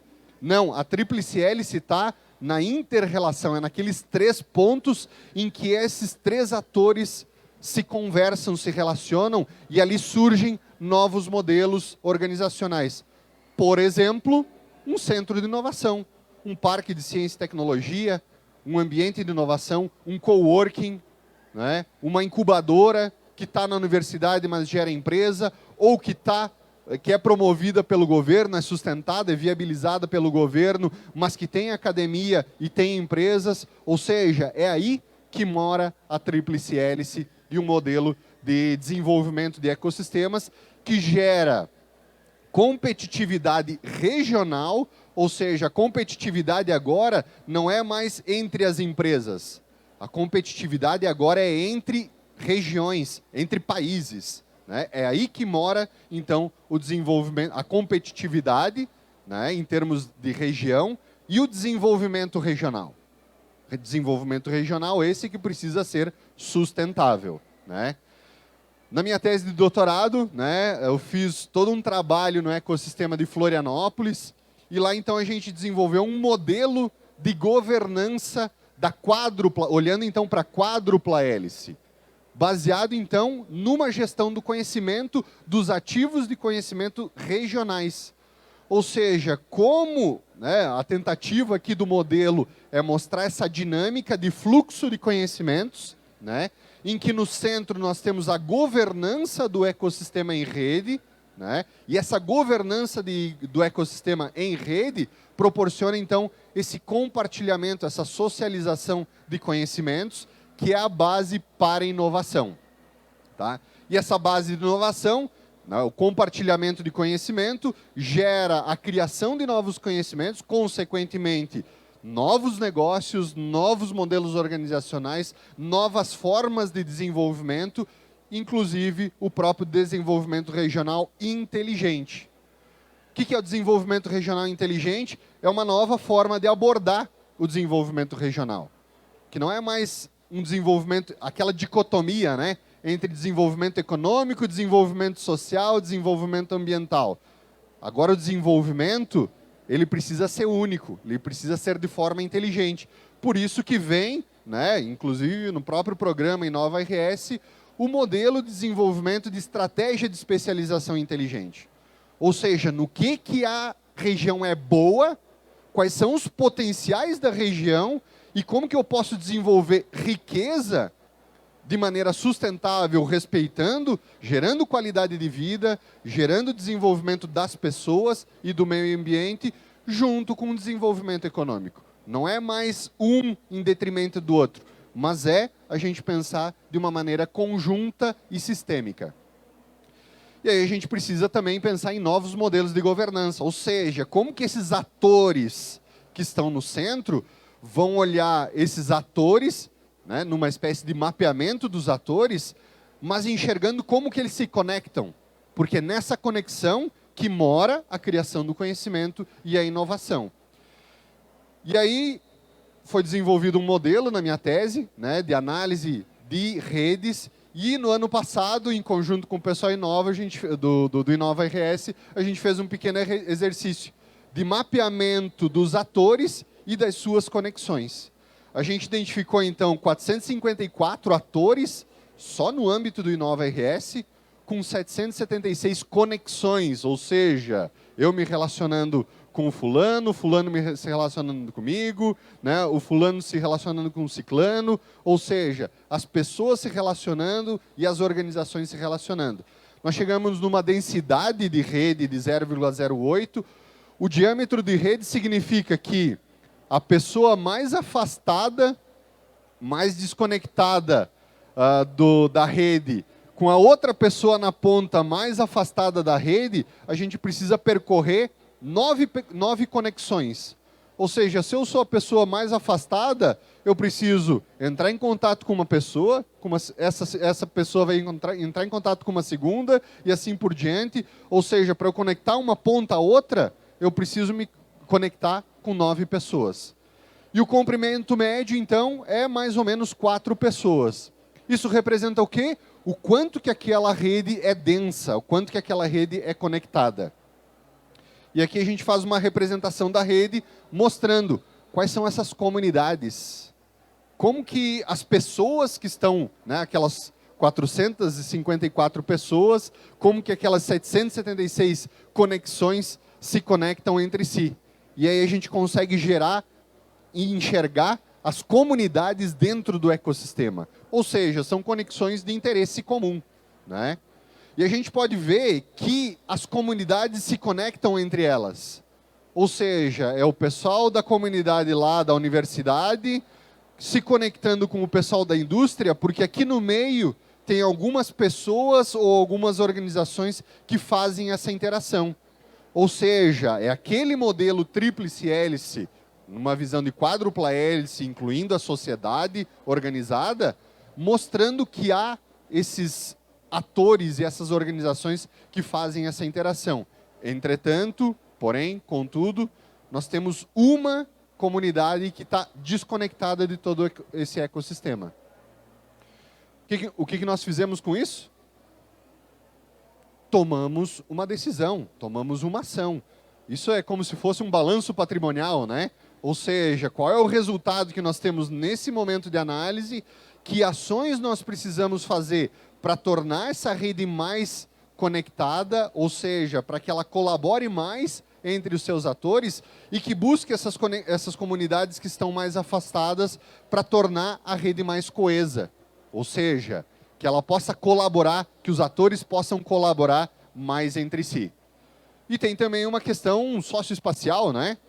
Ou seja, talvez essa comunidade pode ser a comunidade do César, que até então estava lá em Florianópolis, que não se conectava, né, com todo o ecossistema de Florianópolis, de Caxias do Sul, né? Ou seja, o conhecimento ele não enxerga barreira, ainda mais agora com o digital, né? O que a gente chama de digital. Ou seja, nós tivemos aqui a apresentação, né, de maneira digital, com vídeo, ela poderia estar participando de forma síncrona, sem problema nenhum, né, através de alguma tecnologia de comunicação. Ou seja, a gente pode se conectar simultaneamente, sincronamente ou assincronamente, né, com todo mundo. Ou seja, capturando conhecimento para o ecossistema de Caxias do Sul e região. Né? Então, nós temos ali a região, e quais são esses atores, então, que fazem essas conexões? Se nós não temos hoje, nós precisamos desenvolver esses atores que fazem essas conexões de captura de conhecimento, de distribuição de conhecimento, de coesão da rede, desenvolver esses atores que fazem, então, com que o ecossistema se torne mais coeso. E aí a gente entra, então, na cultura de colaboração. Ou seja, a gente só consegue tornar esse ecossistema coeso se nós tivermos colaboração, que é diferente de cooperação.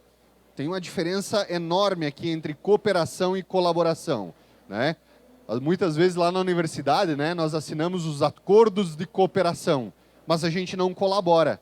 Por quê? Porque a cooperação é, eu faço a minha parte, você faz a tua parte, lá no final a gente vai ver o resultado que vai dar. Lembra daquele trabalho em grupo que nós fazíamos, né, os professores aqui conhecem muito, né? Ó, o trabalho é em grupo. Então o grupo vai lá, se separa, cada um faz a sua parte, chega lá na frente para apresentar, vira aquela colcha de retalhos, né? Ou seja, está trabalhando em cooperação, não está trabalhando de maneira colaborativa.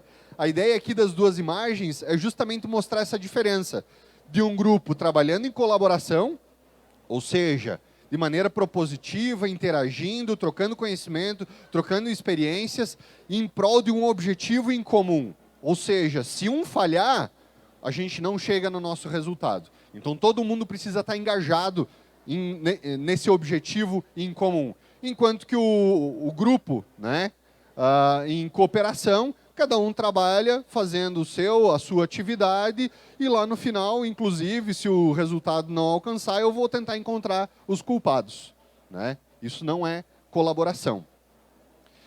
E aí, dentro do meu estudo, né, da minha tese, a gente conversou com diversos atores do ecossistema, atores empresariais, da academia, de governo, da sociedade. Dentro da quádrupla hélice, a gente encontrou 10 subcategorias. Ou seja, onde é que eu encaixo o investidor? O investidor está na hélice sociedade, está na hélice empresa. O Sebrae está onde? Está na hélice governo, está na hélice... Ou seja, a gente encontrou 10 subcategorias dentro dessa quádrupla hélice. E aí a gente discutiu como que é esse ambiente, o que a gente precisa para desenvolver um ambiente de colaboração. A gente partiu do princípio, né, do desenvolvimento lá na área de tecnologia de informação e comunicação. Nós temos os modelos de criação de ambientes colaborativos, que eles partem de 3 mecanismos: comunicação, coordenação e cooperação. Só que a gente chegou nessa conclusão que isso não é suficiente para colaboração, para uma cultura, para um clima de colaboração. E aí a gente foi adicionando novos elementos, né, e como que esses elementos se comunicam numa dinâmica. Ou seja, não adianta simplesmente colocar uma lista de elementos. Eu preciso representar como que essa dinâmica acontece para existir colaboração. Tudo começa, nós concluímos então que tudo começa pela comunicação. Eu preciso me comunicar, eu preciso conhecer e reconhecer nas pessoas e nas organizações quem elas são. Ou seja, eu sou César Panisson, coordenador do TecnoUX, vocês estão me conhecendo, mas vocês precisam reconhecer em mim alguém que pode apoiar os negócios de vocês, que pode contribuir no desenvolvimento dos negócios de vocês, né? Então vocês precisam reconhecer os indivíduos, os atores, e como que eles podem colaborar com o desenvolvimento do ecossistema. Isso aumenta, então, a carga de conhecimento do ecossistema, né? Porque a gente está se comunicando, se conhecendo e reconhecendo quem é quem e quem pode contribuir com quem. Porque, às vezes, eu tenho uma conexão, né, com alguém do ecossistema, mas ele não tem competência, né, habilidade, conhecimento para me ajudar a resolver o meu problema. Mas aquela pessoa conhece e reconhece em alguém, e na hora, né, não acontece com vocês? Poxa, mas eu sei quem pode resolver o teu problema, né? As pessoas que têm um grau de conexão muito grande, elas têm essa facilidade de as pessoas procurarem elas não terem a resolução de imediato, mas elas sabem quem pode resolver e fazem, então, essa ponte de conexão. Isso gera conectividade do ecossistema, que exige coordenação. Ou seja, não adianta eu ter comunicação, não adianta eu ter conectividade se eu não tenho uma espécie de coordenação. Aqui é que entra a governança. Né? Como que tudo isso se estrutura? Quais são as regras do jogo? Né? Ou seja, a cultura tem essas questões, né, de regramento, nem que seja de maneira, né, tácita, não necessariamente no papel. Tudo isso exige compromisso. Então, antes da cooperação, precisa vir o compromisso. O compromisso dos atores em prol do desenvolvimento da região, em prol do propósito ao qual o ecossistema está constituído. E aí a especialização inteligente vem com uma metodologia, com um mecanismo que apresenta de maneira clara quais são os nossos propósitos para um futuro almejado. No caso aqui da região Serra, então cidades inteligentes, turismo e indústria 4.0. E aí, então, nós entramos em cooperação. Mas essa cooperação, ela busca a conquista de objetivos comuns e eleva para o que a gente chama de um espírito de colaboração. Então, lá no centro, nós temos o espírito de colaboração que está num bar de conhecimento, ou seja, num ambiente de conhecimento, que pode ser esse ambiente ou pode ser a cidade. Ou seja, vários lugares da cidade que é, então, esse espaço e esse momento de criação de conhecimento e inovação. E aí sim, o desenvolvimento inteligente, ele não está no econômico, não está mais no social, não está mais no ambiental, mas ele está nas pessoas. É a partir do desenvolvimento das pessoas é que nós alcançamos organizações melhores, resultados melhores e, consequentemente, um desenvolvimento econômico, social e ambiental, que é o que a gente busca. Isso está alinhado, então, com a ideia, né, com o conceito de sociedade 5.0. Opa, a gente está falando de indústria 4.0 e agora já está trazendo a ideia de sociedade 5.0. Sim, é como que a gente utiliza todas essas tecnologias de comunicação e informação, tecnologias que estão em desenvolvimento, para buscar o equilíbrio no avanço econômico e no desenvolvimento sustentável e, principalmente, na resolução dos problemas sociais. É aí que moram as oportunidades de negócio hoje, né? E aí sim, como foi muito bem colocado aqui, né, as oportunidades linkadas aos objetivos de desenvolvimento sustentáveis da ONU, né? Ou seja, o que o meu negócio, o que a minha empresa que está nascendo, ou a minha empresa que já é grande, pode atender um objetivo que é um desafio global. Ou seja, uma empresa nova, nascente, uma startup, que já está nascendo com impacto global, e o próprio investidor lá, que investe em ESG, ele está olhando para isso.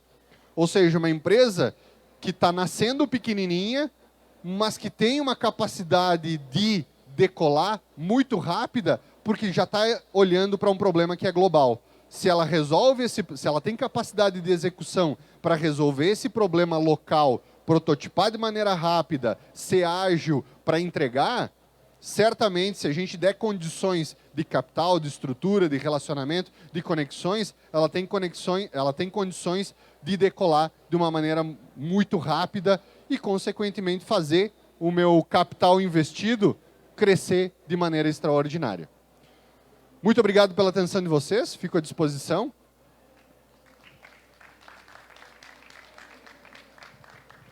Obrigado, César. Então, assim, fazendo um fechamento, né, desse nosso painel, eu queria agradecer, né, nossos painelistas e comentar algumas coisas que eu acho muito importante aqui no Inova, que eu vejo que um dos grandes produtos, digamos assim, resultados do Inova foi essa conexão que o César vinha falando, né, de quanto é importante a conexão de todas essas áreas, né, da sociedade, para que a gente possa realmente fazer os projetos de uma forma sustentável. Porque, se a gente for pensar, nem toda inovação ela é boa. Tá? Porque parece que toda inovação é linda, maravilhosa, vai trazer só coisa boa, e não é verdade. Porque no momento em que tu está produzindo algo, por exemplo, que pode ser bom só para um setor, isso não é bom para a sociedade como um todo. Né? Exemplos clássicos são armas, né? Por exemplo, armas nucleares, armas biológicas, são uma baita de uma inovação. Tu não precisa botar o cara lá, né, para brigar. Vai lá e larga um vírus, resolve.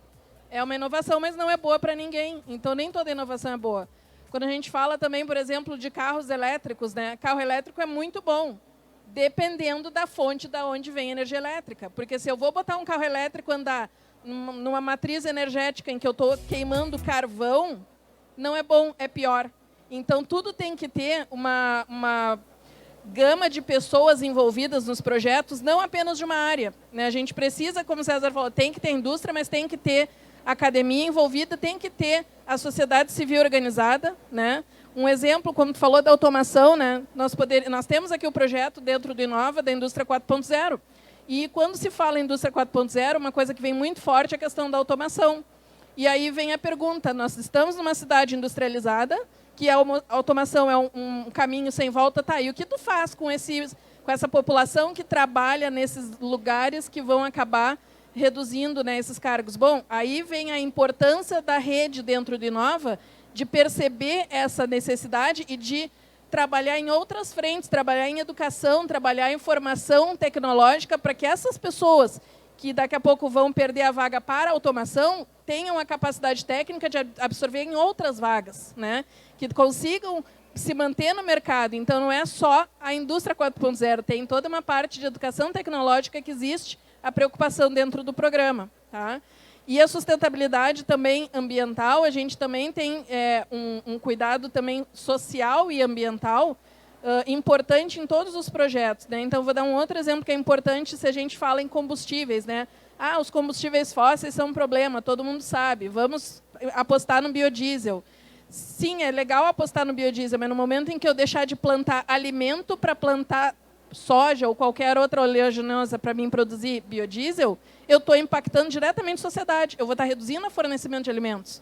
Isso vai encarecer o produto e vai impactar seriamente a sociedade. Então, precisa ter essa visão, não só da inovação em produto, a inovação em processos, né, inovação em serviços, mas o que isso impacta no nosso ambiente, o que isso impacta na nossa sociedade, e sempre trazendo essas questões junto para inovar também nessas áreas, né? Então, se eu vou ter um impacto na área social, então o que eu posso fazer para resolver esse impacto social, né? Então, fazer inovação em todas as áreas, né? Para que a gente consiga, sim, falar em sustentabilidade, certo? Então, é isso que a gente, juntando, né, todos os temas ali dos painéis, nós falamos, né, em questão regulatória, nós falamos da importância das startups, né? Toda essa questão de novas empresas, novos negócios, mas tem que pensar que elas têm que surgir com muita responsabilidade, né? Responsabilidade do que está acontecendo, certo? Então, agradecer aos nossos painelistas, né? E dizer que a gente está, dentro de Inova, né, bastante empenhado em trazer essa discussão também, né, relacionada à sustentabilidade, certo? Então, muito obrigada. Palmas! Inova RS Summit. Agradecendo aos nossos painelistas aqui. Vamos entregar um mimo especial, fazer a foto.